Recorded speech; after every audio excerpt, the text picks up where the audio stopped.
business accounts, one of the guys Just asking get about straight away. Just do it, yeah. Just do it straight away. If you're gonna be opening a business, you need one soon. Yeah, getting that west the best, because then you can. I will always bang on about this forever, but set up sub accounts, overheads, stock, profit, and tax, and just set them up. And then going back to that chap who was on about buying these Clios, when you've bought a Clio for £1,000 and you sell it for £2,000, the grand goes back to your stock account, and then you put 10% in your stock account from your profit, £100, and just as you go along, that stock account will grow and grow and grow. It's like compound interest.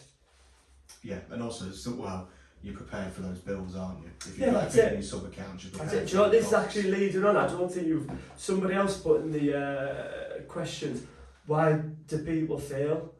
And yes, I think that's a good one to go into now. So this is again why people fail, is because they're just too impatient. Yeah. They get the cars and they think, right, that's it, I'm gonna be flying, I'm gonna be selling all these cars. If it's still there in 2 weeks, they're panicking, that sort of thing, yeah.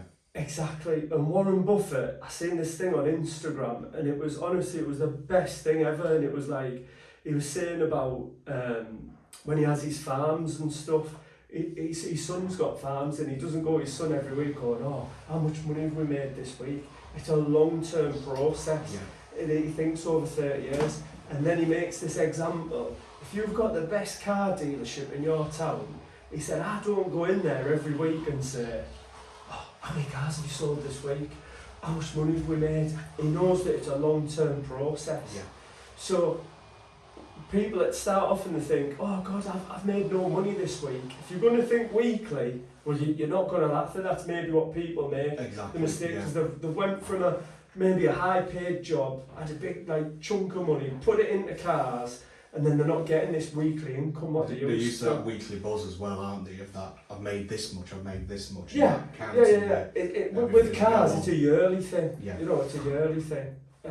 I still get that from when I used to be a main dealer, but even here now, I have family members and friends who you'll go and meet them for a drink one night and be like, oh, how many cars have you sold today? And I just sit there and think it's just completely the wrong question. Yeah. Because one, I've probably taken a deposit, it doesn't mean I've sold it. Yeah, also, if I've had a shit day, you don't really want to sit down and first question be, how much have you failed today then? Yeah, oh, cheers, just kick me while I'm down, why don't you? Exactly. Yeah. And I think as well, people fail as well. And look, the other thing as well, just because you see businesses shutting doesn't mean necessarily they failed. They might have just got fed up with it. They might have built up the pot and thought, bloody hell, I've got 100 grand's worth of stock that I don't owe any money on.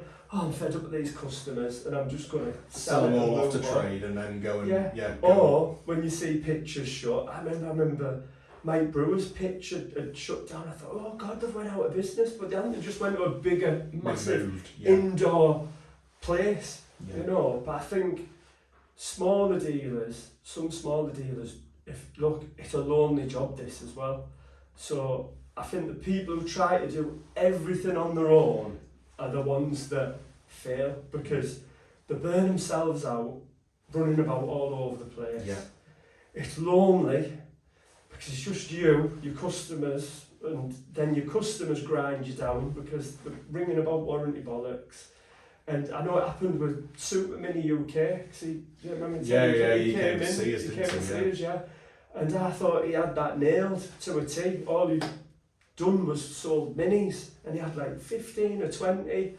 But I get the impression that that's what happened to him. He got burnt out and he got fed up with it. I think it's kind of the way that how we operate. Having a Wayne, having a me, having you overlooking everything, having other people who come and do little bits of jobs for us as well, makes it so much easier, because you've got someone to pass that problem to if you need to. If I've gone as far with something as I can go, I can come to you, but I have all the explanation for you to just do the last little bit. Same wise, if you've got something that you can't do for whatever reason, but you can give it to me, I can handle it. It makes it so much easier. Yeah, but those car dealers is we all think we can do everything. Yeah. But we've all got our things that we're good at and things that we're shit at.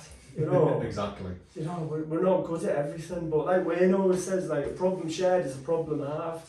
And just me coming to work and just the camaraderie of being together. Yeah, everything we do is together, isn't Yeah, it? It's like it's it's- all our it's- success, but it's all our failure as well. Yeah, and of course, we yeah. get that every single time. That's it, but going back to that, why some people I think fail is because they're just trying to do everything on their own. Yeah.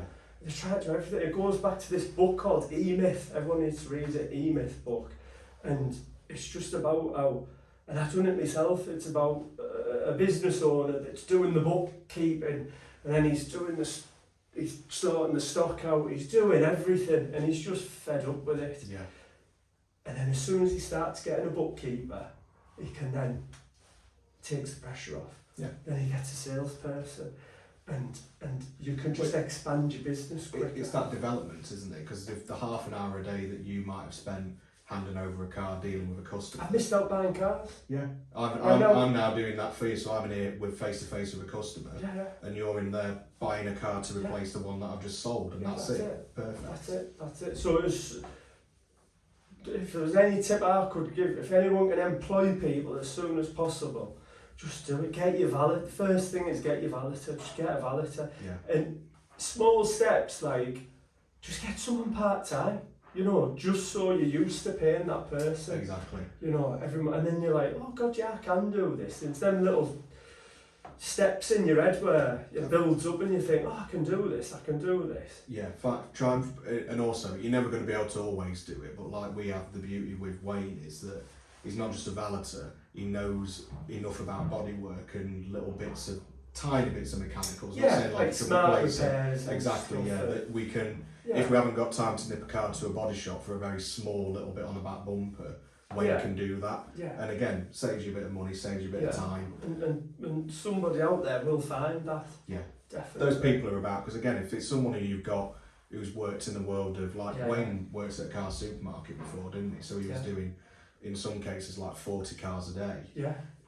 People will have worked at main dealers probably doing the same thing. Yeah. Try and poach somebody like that away from Yeah. a big, Just get on big company. Indeed, Yeah, Indeed as Facebook. well, yeah.